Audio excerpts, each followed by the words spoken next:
Welcome back, Dark Souls, to another episode of Gore Stories. Tonight, we continue to journey deeper into the blackened corners of the web, where shadows stretch long, and only the most twisted of secrets lurk. This episode is not for the faint of heart. It's not some urban legend. Tonight, we're diving into a true tale of survival, a first-person account of a man who barely escaped with his sanity intact. But remember, this isn't fiction.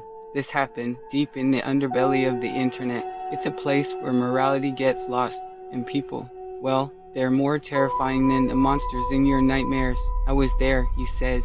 I lived it. I'm going to be speaking as that person, our victim tonight, and you'll feel every pulse, every breath of terror as it happened. Let's descend together.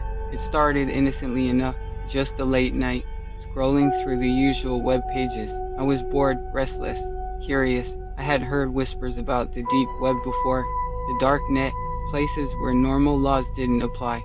It was supposed to be a hacker's playground, a refuge for outlaws, a marketplace for anything you could imagine. But I didn't want to buy anything.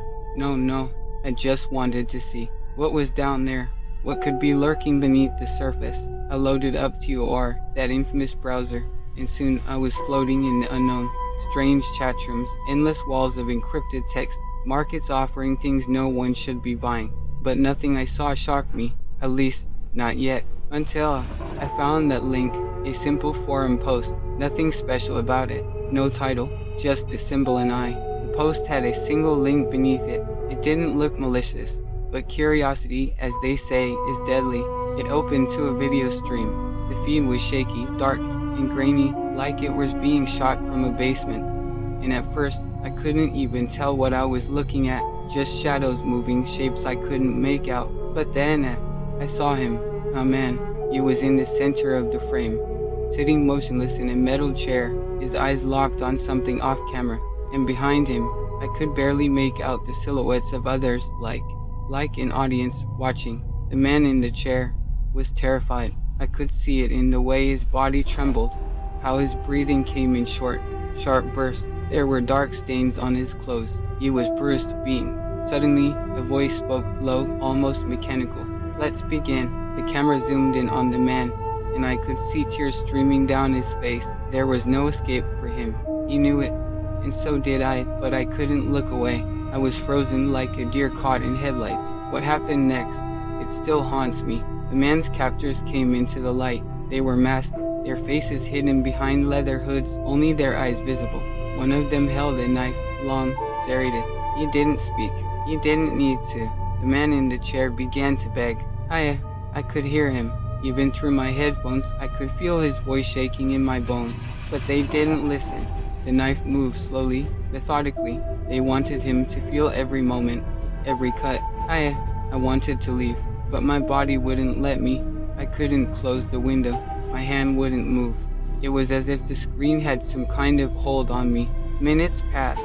It felt like hours. Blood pooled at the man's feet, and his screams, they echoed in my head. They were so real, too real. But the worst part was the crowd, the people in the shadows. They cheered. They wanted this. They wanted to watch him suffer. And then, just as I thought it was over, the camera turned. It turned toward me. We see you. I slammed the laptop shut, my heart pounding in my chest. But the damage was done. They had seen me. They knew I was there.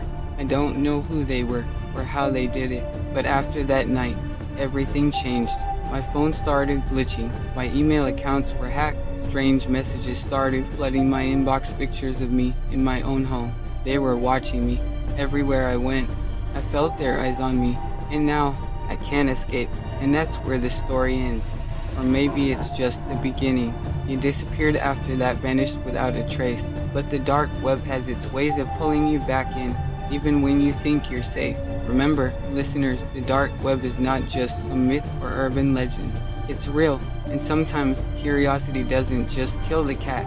It drags it down into a hellish pit that never lets go. If you're brave enough, maybe you'll venture into those dark corners yourself. But I wouldn't recommend it. Some things once seen can never be unseen.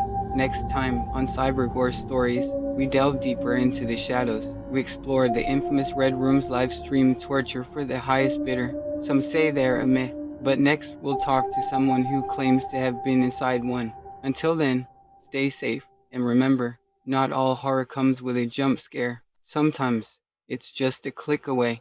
Good night, Dark Souls.